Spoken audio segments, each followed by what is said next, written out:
Hey there, welcome back to The Empowered Homeowner. I'm so excited to sit down with my next guest because Colby and I have known each other 12, 15 years. It's been a very long time. And funny story is, we were actually pitched and auditioned to host our own reality show together. Do you remember that? I do remember that. It was definitely an experience I couldn't forget. It was a very strange experience. So, but welcome back. I'm Beth Allen. I'm the host of The Empowered Homeowner. I am a DIY expert, contractor, and educator. And I'm happy today to talk to Colby and Jennie Carr of Carr Home. We're going to talk about the process of doing a renovation in your house and what the experience can be and learn what makes a quality experience with a renovation so that you make good choices, because these are big ticket projects and you want to make sure you have a quality group of people that are working with you and helping you get this done. So thank you both for being here. Thank you for having us. Thank it's you. exciting. Very excited. So, Colby, do you remember that first project that we did together at the swim club? I do. It was a sewer hookup at the Hideaway Swim Club in Horsham, Pennsylvania. Yeah. And you were just starting the business. I was. Yeah, that was a long time ago. It was a very long time ago. You were just a newbie at that.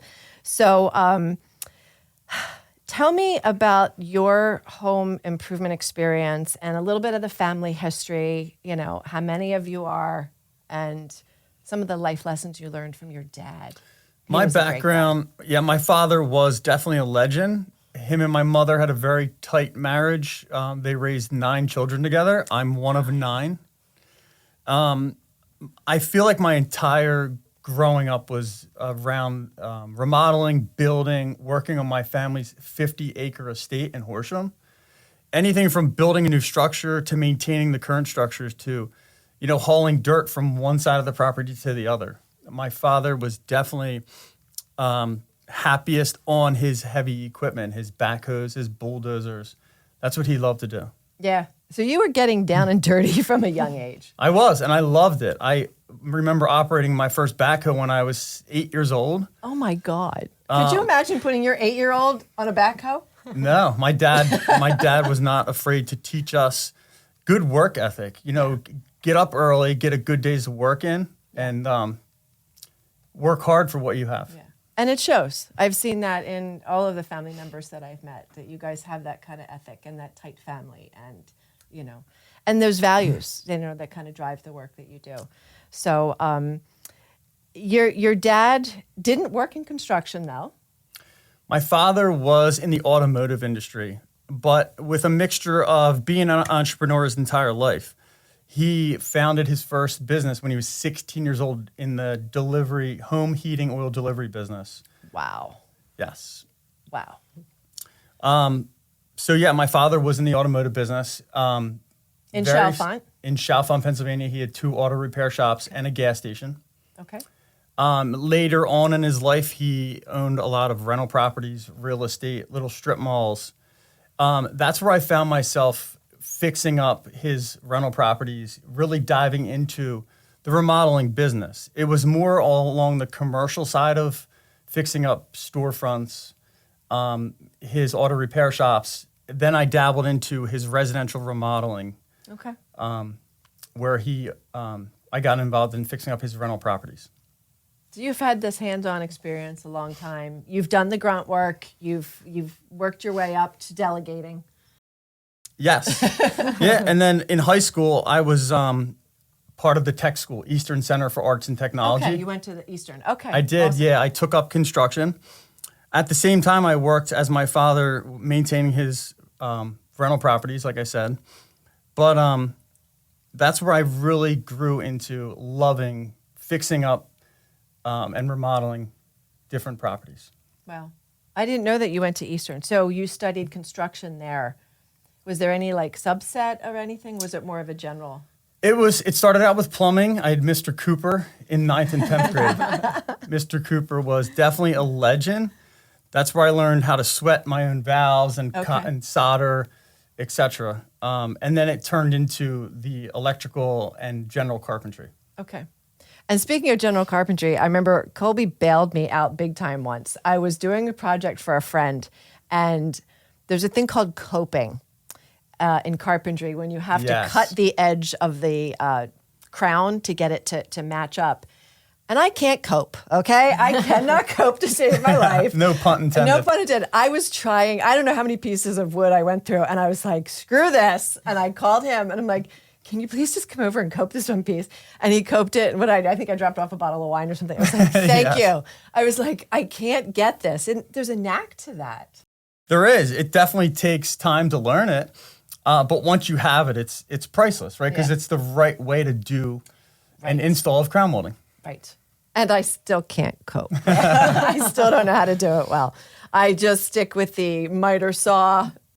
That's 45, and it's not a perfect 90, but there you go. You know, that's what caulk is for. Yes. That is what your painter's caulk is for. Fill in all those gaps and cracks. So when you decided to move into your own construction business, you know, what was some of the impetus for all of that? You know, early on in my career, I was a one-man band working out of my pickup truck. And I got to the point where I was sending families on wild goose chases. You know, husband, wife, some young children.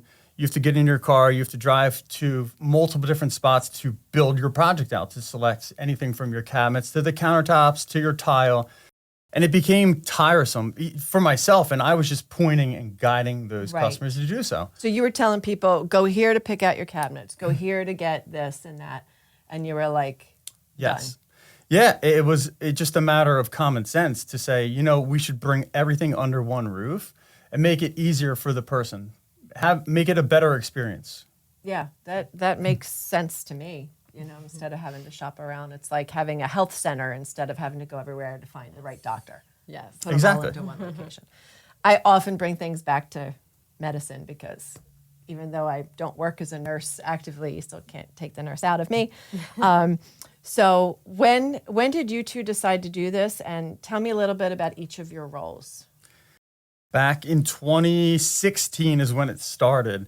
And, you know, my father got sick with cancer at the time. Yeah.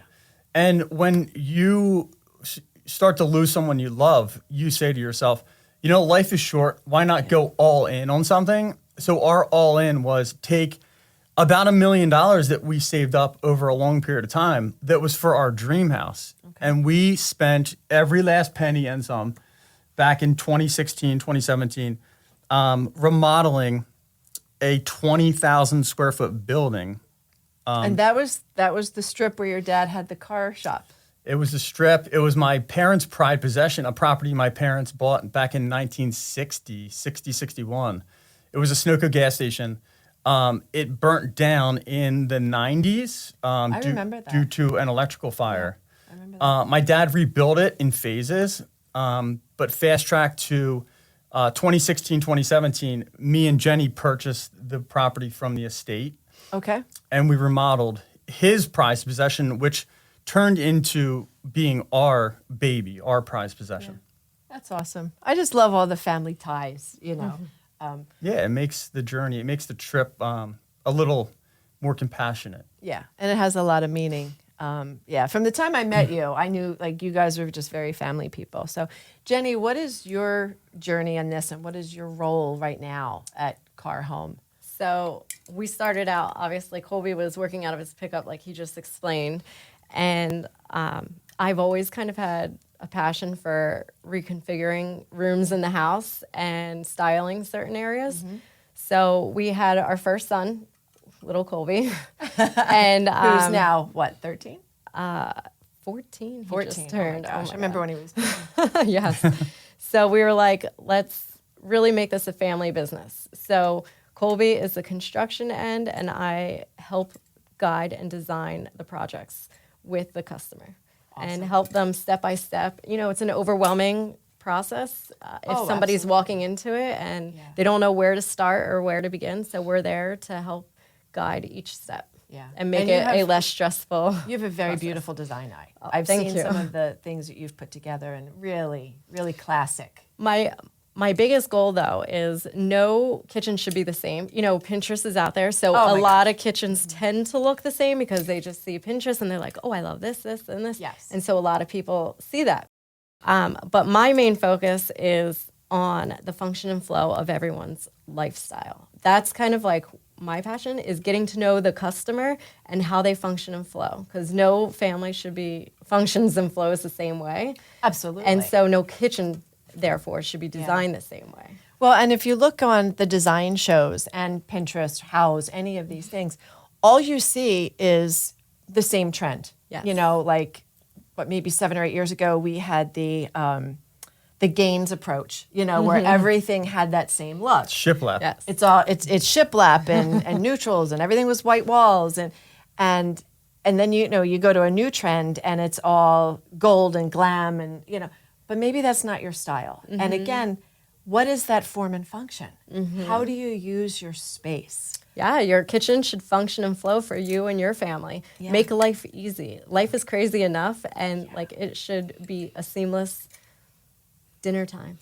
Something unique that we try to let customers know before our first meeting is don't clean your space before we come. Meaning, like, we like to walk in and see how you use your space on a that's daily horrifying. basis. And some people can't get over it. We want to see what's out on your countertops. Is it a blender? Is it an air fryer? Is it a Vitamix? Right. We need to see where your bread is sitting, and do you have chips and different vegetables that need a home, right? Exactly, because that is so important.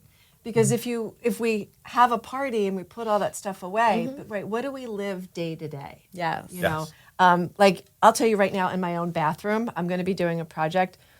We have the open counter, and we now both have the plug-in toothbrushes. Well, they don't have a home, and the cord's That's a problem. hanging. And I'm like, oh my gosh, this is crazy. So I'm going to take down the big, stupid wide mirror, and I'm going to build a vertical storage column. You need it. Nice. And I'm going to put a new plug in An outlet, and put the outlet so that the toothbrushes have a cubby. They Oh, have yeah. a space, because I don't want to see the toothbrushes. Yes. You Yes. know? But we big. need them. We're not going to put them away. You're not going to put the Vitamix. You're not going to Yes. put the air fryer. Oh, yeah. So I'm very happy that I bought a new air fryer, and the cabinet in the kitchen is deep enough Oh, that perfect. I can put it away. Perfect. I'm like, oh, thank God. But the fact that you encourage people to leave their home messy Yeah. is really a smart move. And you know, a lot of people get very embarrassed by that, and they shouldn't be. We've seen it all. And so sometimes we'll get customers, we'll go in there, we'll ask our series of questions, and then they'll actually text or email me a photo after the meeting and say, listen, we didn't really have everything out like we usually do. Here's the real photo. Right. Because it's real life. Yes. And if our spaces, especially the kitchen, don't function well Yes. for the family, you'll never be able to be on top of things. Because if everything has a home, a Carr Home, right? If everything has a home, it gets put away. And you don't mind those cleanup times at nighttime after dinner. You don't mind doing the dishes and putting them away because it has a home. It's when you're stuffing things into places that they don't belong is when it becomes very frustrating. Yeah. It's very overwhelming because that clutter is unsettling. And, Yes. and all these new studies psychologically are coming out that the clutter adds to ADHD, it adds to anxiety and depression, because if you don't have that space that you feel you have control of, Lord knows we don't have control over the rest of the world, but if we can yeah. feel like we have control over our spaces, that's Oh, huge. yeah. Especially when you wake up, you want to be in a good mood. You don't want that the chaos to start. Yeah, yeah. And that's why we chose like kitchens and baths to focus on, because the kitchen is the heart of the home, and that's where you are probably 90% of the time. Food is like Life. Yes, food is life. You are there for everything. Gatherings. It doesn't matter how many tables you have around. People are standing at your island with you. They're communicating with you. And then the bathroom. You wake up every morning and you go to the bathroom, and then when you go to bed at night, you're ending your night and your day in that bathroom. So it was really important to use really focus on the two main rooms of the house that you're always in. I think that's really smart. So tell me about the Carr Home, where it's located, and tell me about the showroom. We are located in Chalfont, Pennsylvania. Our showroom, the display area is about 4,000 square feet. Oh, it's big. Yeah, it's coming up on 8 years old. And we still I had a gentleman walk in yesterday, first time there, and his jaw was on the floor. This is absolutely beautiful. And I broke some news to him that shocked him. I said, well, we're getting ready to completely gut the entire showroom. And he said, why? This is beautiful. It looks brand new. I said, we can always get better. We can bring in, we want to bring in new technology, new displays, new products that not many people are using in our area, our competitors. And it blew him away by me telling him that. Awesome. Awesome. What's the favorite part of your showroom that you hate to give up? That's a great question. I love my reception desk area. I do. It's really pretty with the chandeliers, the white inset cabinets. I always say white is such a beautiful color because you can always dress it up, warm it up, cool it down. Absolutely. And so I always love that staple, but there's other areas that work. I love a white kitchen. Yes. It's timeless. It is. It is. Colors of wood and the tones, they go in and out of style, but white, you can always change up the walls, the hardware, all of that. And a white kitchen during the holidays is stunning. Yeah. Yes. Absolutely. Yeah, I'm all for that. So, are you focused primarily on kitchens and baths, or are you doing other stuff? I mean, you did my roof, I did. years ago, which was, going on 10 years and still good, no leaks. No leaks. I'd be calling you if it was, but no, we're good. So our main focus is kitchens and baths. But with that being said, I think last year I did 28 roofs. We do a lot of siding. We do decks. We do additions. I have 3 massive additions going on as we speak. Okay. So I think with kitchens and baths being our number one focus, a lot of things play into that. Right. So you have people that you've done the kitchen and now they're like, oh, can we do an addition? Can we do the basement? Yeah, once you gain someone's trust, they want to keep using you. And that's our referral basis is huge. Right. And I know that because I've seen your work and, I've called Colby and said, hey, I have somebody that needs X, Y, and Z. And he's like, I can't. I don't have the time. We're booked. And because I trust him. So it's nice to have people that do quality work that you can send out into the world. So in speaking of the trends that you want to incorporate into the showroom remodel, what is some of that technology trend that you're alluding to that you can clue us in on? Better 3D renderings, higher quality, and I guess that's wrapped around a quicker turnover time. Okay. We've always had very high renderings, but they take 2 to 3 weeks to get the final look ironed out. It would be bigger screens, bigger monitors, have the customer be more of a part of drawing that out in person. Okay. So that they feel more a piece of it. So how does the project work with you? When somebody first calls, can you kind of walk us through the process that you use? Yeah, absolutely. So we have a customer intake form. We get all of your information. We come out to your space, and I have a series unannounced, so you see the dirt. Right? yes. I have a series of questions that I ask you. It would be Colby and myself. Okay. And then we get to know more about the project, what they're looking to do. And then we would send you a preliminary proposal based upon everything that we have discussed on site. And that's a preliminary proposal. So basically, there is a fluctuation in there because I don't know what you're going to select. Exactly. So it's A, B, and C options. And yes. Where are they going to funnel down? Exactly. So if the customer feels comfortable within that preliminary proposal number, then we move into a design phase. And that's when, I use all of the questions that I ask and everything, and I pool all of the items. But my main focus is function and flow. So we don't show anything pretty right away. That's smart because once you start showing off the pretty handles, people are done. Yeah. They're like, oh, that's what I want. And they're sidetracked, and then they're not focused on, oh, you know what? I actually need this. So we focus on that, and then we turn it over. As long as that's great, then we pick out the final selections, and then we get it rendered really beautiful. Okay.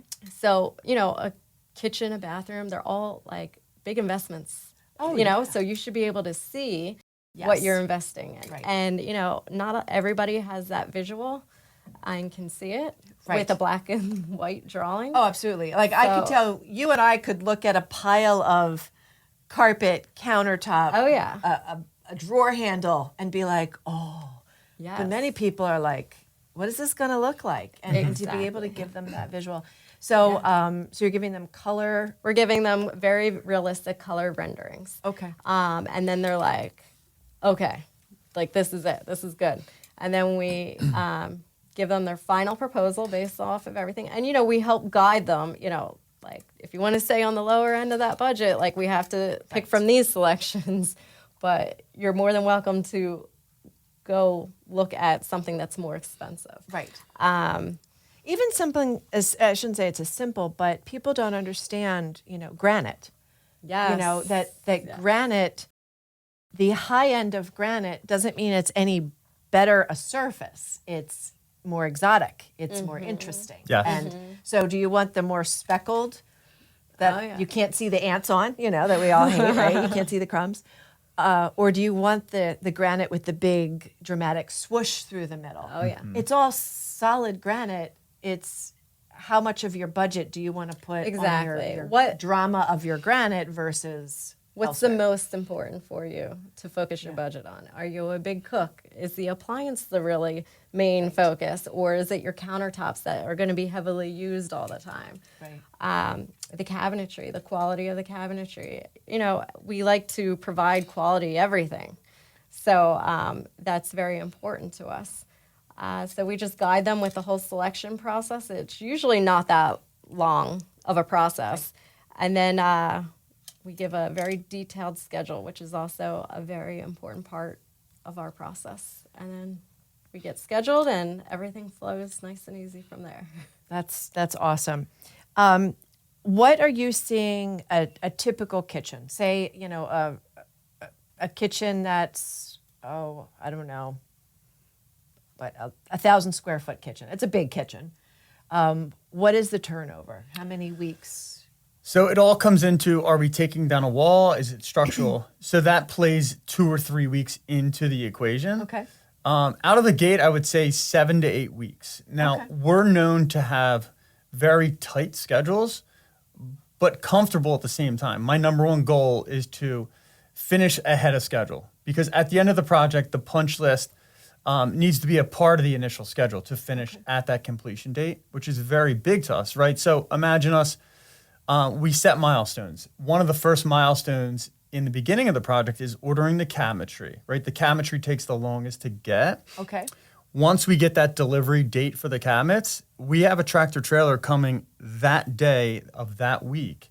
And we don't move that, right? Meaning when that tractor trailer pulls up, we like to be setting the cabinets as soon as they're offloaded from that truck. Okay. So you're rolling them right out and Roll them right out and getting put them your in. uppers first? No, actually. You like to do- We do the lowers first, Okay. right? To expedite the schedule. Meaning if we set the base cabinets first, then we can get the countertop templated. Ah.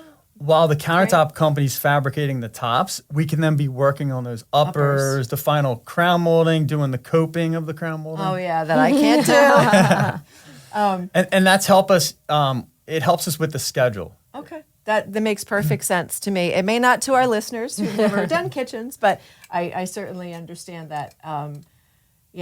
That's really great. One of the things we had talked about weeks ago on the phone was what you guys do to help how to help the homeowners not be so disrupted.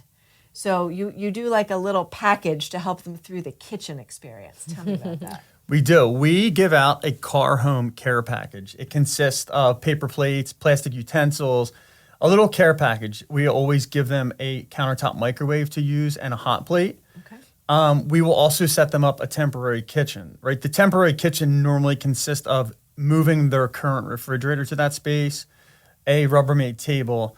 In the past couple of months, we've gone above and over the top with customers with young kids by even hooking up a sink for them and even a dishwasher in one situation. Wow. The project was A whole home remodel, basically. Oh, so everything was a mess. Yeah. we had to get them through as comfortable as possible. Right. And that's where that sink and dishwasher was utilized. That's a great idea. Where'd you set up a sink? In their living room. In the living room. Yeah, we positioned it so the utility room in the basement was right above that space. Oh, so you ran the lines from that up Exactly. and created a temp sink. Very cool. I mean, they were getting all new flooring and everything. Yeah, so it was if we have some little spills, we're good, right? You know, Exactly. That's a really great idea. I remember when I did my own kitchen, 13 years ago, and because I had super control over it, it was great because I literally cut the formica of my old countertops and left the cabinet base. And I gutted the rest of the room, but I left my sink until I was ready to do that sink. I remember when you did that. And it was great because I was like, I'm not disrupted because I was in control, but not everybody's doing their own kitchens. So, a lot of things I learned from that I would do differently now, but, a lot of growth in 13 years.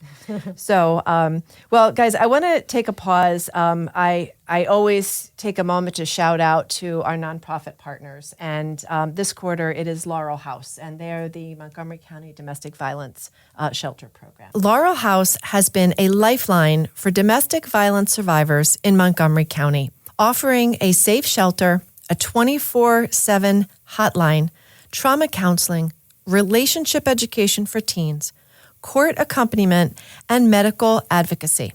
But there's more work to do. Together, we can end domestic violence and help families rebuild their lives, whether it's volunteering at their thrift shops, assisting with childcare, or becoming a text line responder. Your time can make a real impact. With training and support, you can become an advocate for survivors in our community.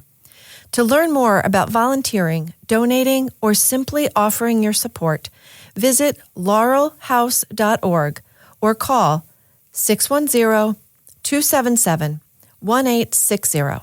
Every action counts.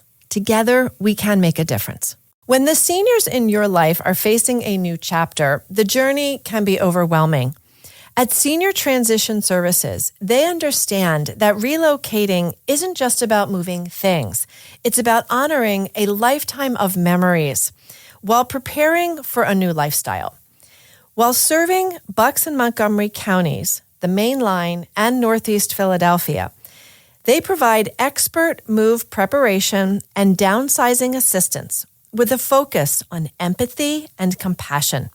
They guide you and your loved ones every step of the way, identifying which items could be moved, ensuring that treasured belongings find new homes, and cherished memories are preserved. Embrace this new phase of life with confidence and peace of mind. Senior Transition Services, where your past is honored and your future is embraced. Call today at 215-947-5490. So back to learning more about Carr Home and what makes you guys different from the other folks. I mean, aside from Colby being at the head, because I've known him and I'm a little partial, what are some of the unique approaches that you are bringing to the package of these renovations? After 22 years of doing what I do every day, over that time, it's core values is what hits hard for me. And my core values are pride in appearance, being enthusiastic, being a team player, being skilled, being respectful, and solutions oriented. They hit hard for me. They do. Yeah. Yeah. And I would absolutely stand by that just from knowing, your approach over the years.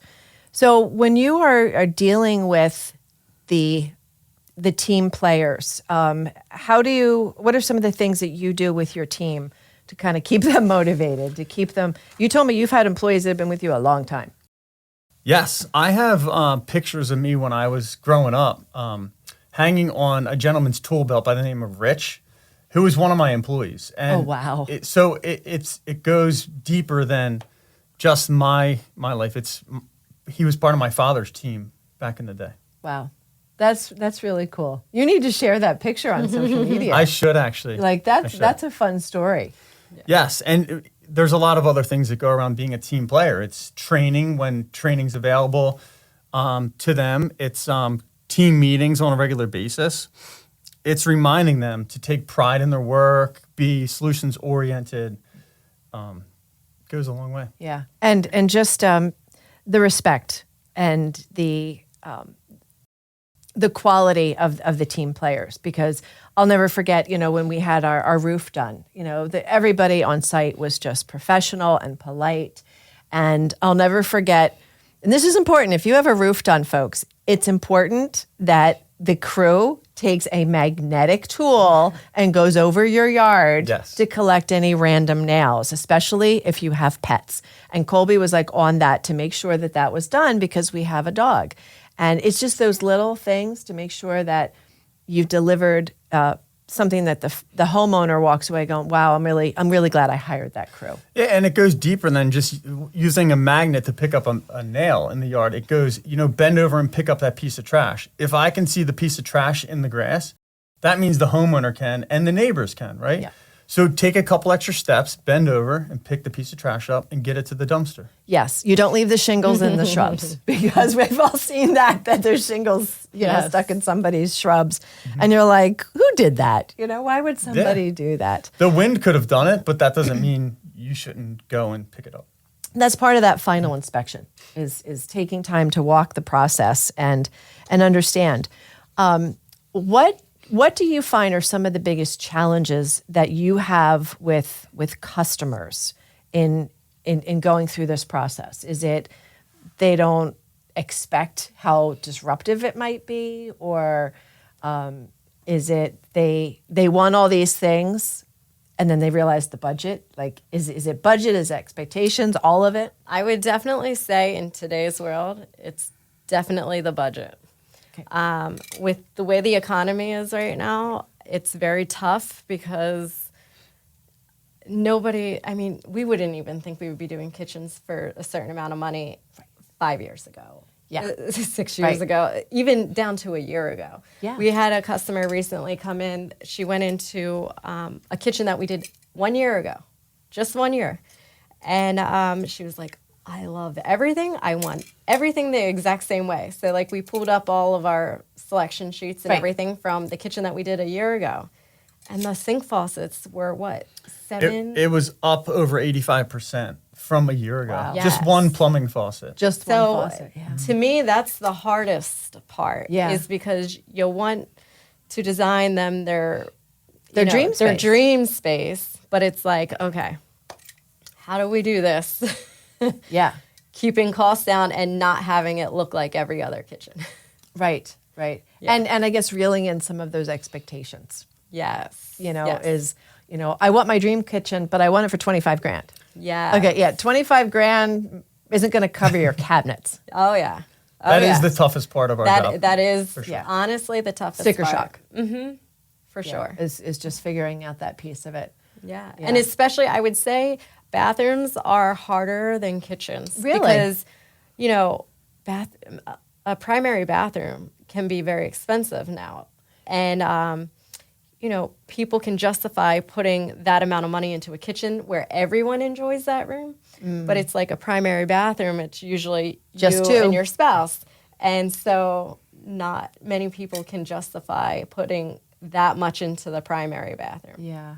I mean, we have customers all over that, we don't have those issues with, and some that we do. But we want to make everybody happy as best as we can. And it's hard. Yeah. We went short on the kids' bathroom because I'm like, you know what? The master bath got more attention than the kids' bath. That's what we see. That's typically what happens is people will spend less in their hall bathroom and spend a little bit more in their master suite. It's just the cost to put certain fixtures. You don't even think how much a tub and a tub filler adds to a project. Yeah, absolutely. A freeze-soaking tub, and it really adds a lot. So, we definitely have ways to help suggest bringing numbers down and everything to guide you. It's just a hard thing to overcome in the beginning, I would say. Yeah. It is. Because you have to think about that piece of, I'm making a major investment into my house. Mm-hmm. This isn't just a quick weekend remodel. Exactly. Because I'm sure you do a bathroom in 4 days, like, the TV shows, right? It's- We wish we could. oh my God, the truck rolls up and hey, 4 days later, wow, look, we have this beautiful bath.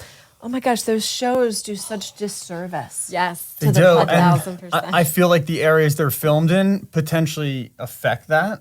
Texas is one of them. Yeah. They come Everything's to you, cheaper down there. Yes. They think they can do a master bathroom remodel for $25,000 and it's not realistic. Yeah. Yeah. So I'm asking from a nursing perspective, and I don't know if you're doing this, but I'm going to suggest that you always do it. When you're doing master baths, do you talk about grab bars? We actually do. Yes. Awesome. All the time. And- so important. Yes, and if the customer doesn't want them right out of the gate, we'll put blocking in the wall behind for, hey, 8 years, 10 years, 15 years down the road. Yeah. The customer doesn't want to imagine them being in that position, but it's a reality. So we It is. always put the blocks in the wall. Yeah. And this is huge. Anybody that is thinking about a remodeling, even if they're having a home built, you need to make sure that that contractor is blocking that wall for grab bars, because somebody down the road is going to need it. And if you're trying to find where to put that, you can't find the studs behind the tile. Yes. It's such a challenge. Yeah. And I literally went down and I'm doing some volunteer work for a program helping some elderly seniors in North Philly. So I was in this older woman's home the other day and she needs a grab bar. And it looked like the wall was on the outside of the house. And I'm like, how am I going to find? She has 3 inches of drywall at the top. And I'm like, well, I guess I'm going to have to find the stud there and try to. Oh, wow. Well, fortunately, the way she had her bathroom remodeled a few years ago, there's a little crawl space nook in the Okay. back. So I have full act. I'm like, yes, I can Yes, find perfect. it. But this is important because you want to build spaces for the long-term use. Oh, yeah. Yes, and that goes hand in hand with, do you see yourself having a zero entry shower? That's something we've been doing a lot of recently. Really? Okay. So is it more the European style that you have it open on one end?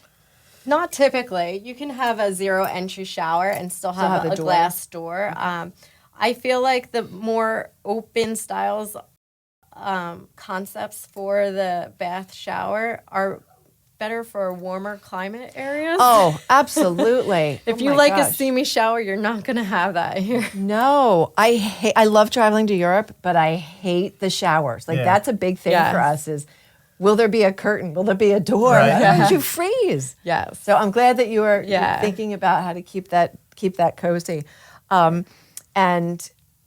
one of the things you had done for us in our house was you added a bathroom exhaust fan, because that was not part of our building.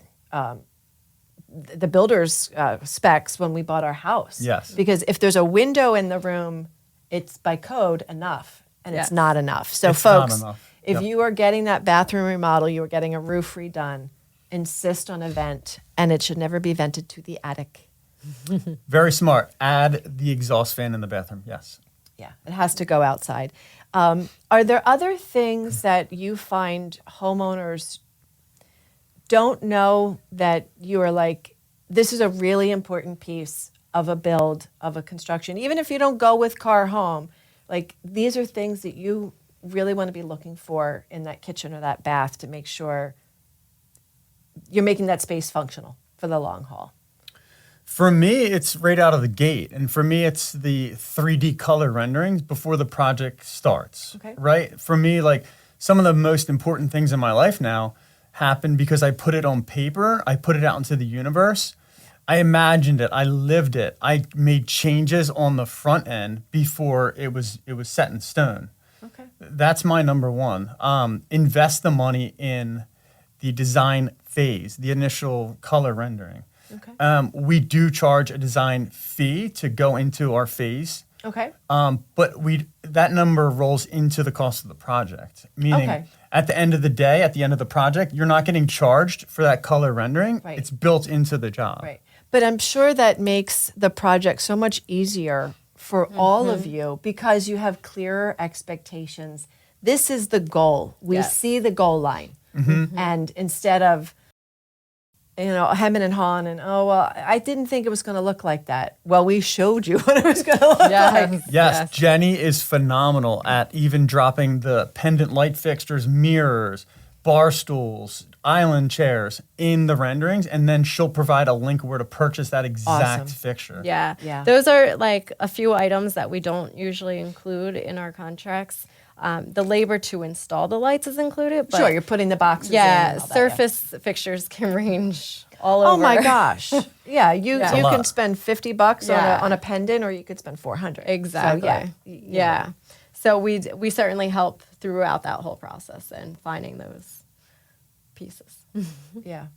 I don't think people realize that the prep and the time and planning is even so much more important than the actual work day of hanging the stuff. Yeah. Yes, we put just as much work in on the back end of a project as we do on the actual project, which is important. It is, absolutely. And I think it so often does come down to those expectations, Have you had any crazy requests from homeowners? Crazy requests, of course. Does one come to mind over another? I had one. Remember? Okay, so No names, just no names, no names. It was a situation where it was a woman. We were doing this kitchen, and she, you have the soft closed doors on all your new cabinets. Uh-huh.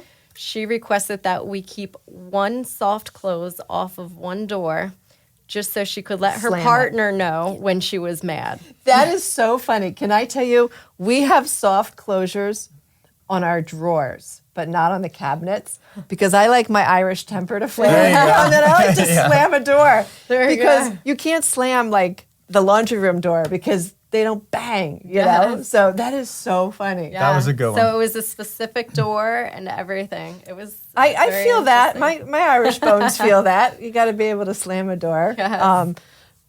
It's an easy way to let it out and not cause too much trauma in your house. When you are working with your homeowners, are you finding a lot of requests about sustainable products and energy efficiency? Like, are people coming to you? Are you suggesting? Like, where is that trend going? So I don't really see a trend in that exactly. Maybe like with roofs and insulation, those type of areas, keeping the rooms cool. But I do see a huge trend that is here to stay, and it's health and fitness.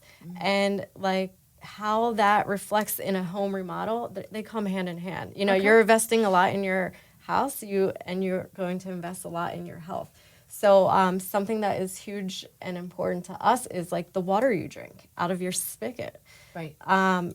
We offer whole home water filtrations. Okay. And that's pretty incredible. And also we find that eating healthier, having the healthier food easier accessed for younger children as well. Okay. So they're not grabbing like Chips and Oreos. Yeah, Nothing we've against an seen- Oreo, but Right. We've been involved in projects recently where people are veering away from the alcohol bar, and it's more of like a health bar, meaning like fruits and vegetables in a certain dedicated refrigerator, not the wine refrigerator, right? Right. yeah.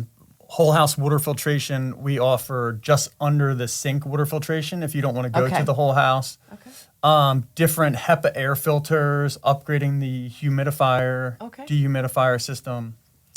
Health is big. Yeah, it all affects you. You're in the shower and your water is not filtered, and you spend a ton of money on your hair to get colored. Soft hair And then yep. it like affects the chlorine in the water. Everything affects everything. We Yes. can basically Yeah, say. things are so interconnected. Yes, I mean, it I know is. If our water softener runs out of pellets, I'll say to my husband, can tell. can you go dump a bag in? Because I feel it in my hair. feel it, I feel it yeah. in my hair. It feels dry and coarse. Yeah. And it's just those simple little things. But sure, making sure that we have cleaner water, cleaner air. I just, 2 weeks ago, I did a whole solo episode here talking about filters. Okay. And we talked about water filters, air filters. Even Yeah. the lint trap, like that's a Oh, filter. yeah. The It is. dishwasher Oh, yeah. has a filter. All of these things that are just maintenance. Oh, yeah. So I'm glad that you're thinking about that. But I love the idea of like that snack counter instead of a bar. Yeah, Yes. absolutely. Yeah. Being able to just grab your healthier options, making them easily accessible as opposed to like going all the way in the pantry or all the way in this area and making it easier to grab. Yeah. Especially with little kids. Oh, yeah. Oh, yeah. Yeah. If they can see like a glass refrigerator with fresh fruit cut up, they want that. Right. Well, certainly. I mean, You're if helping them somebody make were to better hand decisions. me fresh fruit every morning, I would be picking at it. Yes. I don't Yes. want to have to chop it up and wash Yeah. it. It's like, Yeah. do the work for me. We've actually been hiding microwaves too, out of sight, out of mind. Okay. Yeah. Walk-in pantries are big if the space calls for it. Oh, I would love one. And then that microwave is in that space. Some people are believers that microwaves are not good for you. Right. And we Yeah. should use less microwave. I Yeah. don't cook with it. I just, use it to Yeah. heat up Absolutely. water or, but Exactly. I don't cook in it. Yeah. That's big. Definitely. Yeah, that's really an important thing. Are you finding any issues with the gas stoves? Are people choosing electric over gas? Honestly, we have not hit that yet. Not many people. It's either induction or gas typically. Okay. Gas is Yeah. normally the number one option. It cooks quicker, more efficient. Right. Electric is a secondary option if they don't have gas. Yeah. We've have added propane tanks to Okay. people's side yards just to hook up a range. Oh, so that they have a propane based. Okay. Yes. Yeah. Yeah. LP over natural gas. If anybody's questioning that natural gas in the home, they'll go with an induction. Okay. Yeah. Yeah. I would be lost without my gas stove. I know, me too. I like to Me cook, too. and you need gas. It's hard to cook on an electric stove. But I get there's with anything, and I've had people say to me, "Oh, as a DIYer, would you hook up a gas line?" I'm like, "No." Like that's when you call a professional. You want to have that plumber come in and hook up that gas line Yes. to make sure that is something that has potential danger, and you have to do it properly, and that's important. Over your years of work, what type of warranties and guarantees in the work and in the products? What kind of things are you looking to gather for your customers in terms of the vendors you're using and what you're passing on? Something big with us is using quality products, and the quality products normally come with a lifetime warranty. Under the state of Pennsylvania, I'm liable to warranty my craftsmanship for 2 years. Right. But I'm very verbal on to me, it's a lifetime warranty. I'm not going anywhere. Me and Jennie built our business to give it to our kids someday.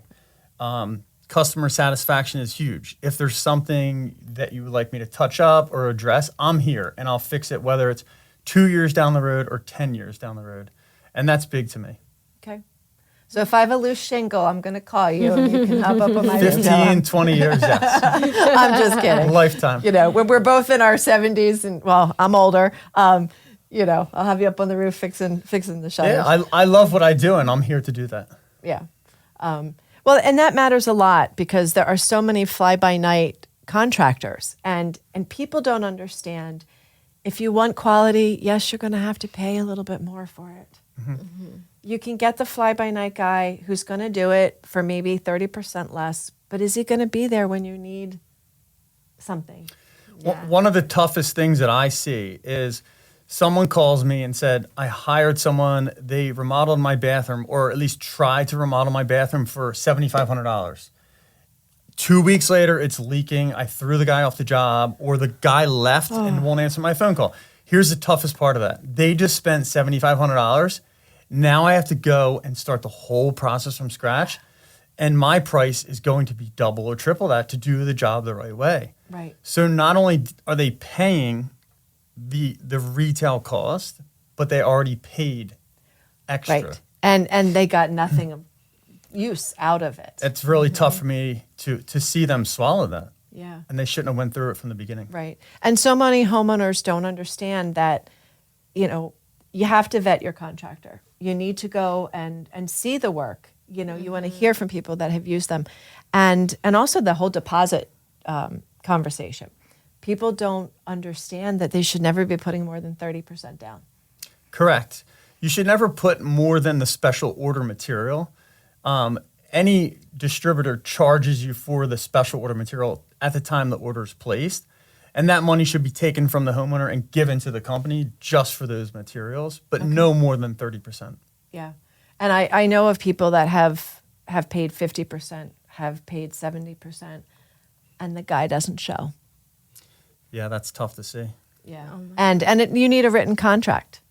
Mm-hmm. Yes, a very detailed proposal. Our proposals are sometimes 15, sometimes 20 pages long, and it breaks it down from start to finish, meaning site prep, protections, cleanup is a line item. Demolition, trash removal, porta potty fee, the plumbing is a line item, the electrical, the cabinetry, the labor to install the cabinetry. So we're very transparent. And it definitely helps for the customer to see how that's all broken out. Yeah, to see where the money's going, rather than, oh, it's, $75,000. Well, For what am what? I getting for $75,000? What are you getting? Yes. Exactly. And to understand where things are broken down is like, I just took my 10-year-old minivan in for service, and they hit me with the line item of it's going to be $1,500, to do this, and they're like, $75 for the air filters and whatever, and I'm like, $70, I'll do that myself, thank you, and I did. But it was helpful to see what they were talking about and go, I don't want that piece. And for people on the material side, or like you said, if you're adding some specialty thing into that kitchen, go, oh wow, that little appliance garage is going to cost me $1,200. Maybe I don't want that. But if you break it all down, They have the option to scale back at that point. Yes. Yes. right, and decide what is their budget dollars. Where are your priorities? What is most important to you? Yeah. Speaking of appliance garages, do you have people doing that? Oh, yeah. Old appliance garages? Oh yeah. Appliance garages are great. I They think hide things. I think they're great. I wish I had one, and I keep Yes. looking about where could I add one, and it's not really a good option. But And you definitely should put a plug in it to plug that toaster in. yes, but make sure you've removed the toaster when you're operating it. There are people who are like, oh, it can just no. We don't let it work in its little cubby space. What has been some of the most rewarding experiences for you, or is there a customer that has stood out for you that you're like, oh, what a great experience that renovation was? For me, it was early on in my career. I was hired by an elderly couple in the Warrington area. The project cost was around $375,000. Okay. A very, very big project, especially when I was just starting my business. The most important thing that stuck out to me was these customers saved for over 50 years to do this project. Wow. They sacrificed vacations, the new car, the new clothes, maybe eating out one night. Right. And you don't see that too often. You don't see people save up for that project. And the most rewarding part of that is they waited so long to get their whole house renovation. It was a kitchen addition, outdoor living space, new living room, bathroom, etc. Was it part of aging in place? It was. Okay. Yeah, we had the grab bars. We we simplified the way they operated. One on a floor daily living, basis. all of that kind of stuff. Yes, Yeah. correct. Wow. That stuck out to me the most. And it was so rewarding to see that come together after 50 years of them imagining the renovation. Wow. And what a really forward thinking. It's a shame that it took them so long, but the forward thinking of then we can stay here instead of being in that 2-story house that they have to move out of because, the aging comes along. I also love receiving the holiday photos of them enjoying the space That's with a their big one. family. Yeah, I love that. Yeah. Yeah, we did a project in Ambler. The homeowners sent us a picture on Thanksgiving where from the kitchen we remodeled to the living area, they set up a table. There was probably 40 people at this That's table crazy. having Thanksgiving. And they had dinner that big and open floor plan and they could the all just smiles on their enjoy. faces. Oh, that's really Made it cute. all worthwhile. Yeah. Well, it's been 22 years, but what do you see for the 5-year plan? The 5-year plan is a mixture of remodeling our showroom, right? Bringing those healthy features into our showroom, technology, but we have bigger things imagined for Carr Home. We imagine ourselves doing communities from ground up, building from ground up projects. I could see That's you what doing we're really, over the last couple of years, we've been putting things in place to do that in the very near future. That's cool. All right, last thing. If you could be a tool, what would it be and why? If I could be a tool, that's a great question. Probably a coping saw. Just a bust on me. No, because it's a very unique tool. You cannot pick up a regular saw and coat a piece of crown molding. It does a very specific task. It has to bend, it has to flex, and it has to be versatile. Excellent answer, Colby. Thank you guys so much for being here. Thank you for having us. Thanks for having us. And as always, just remember that doing it yourself doesn't mean doing it alone. And there are great pros that can help you make those dreams of your home renovation come true.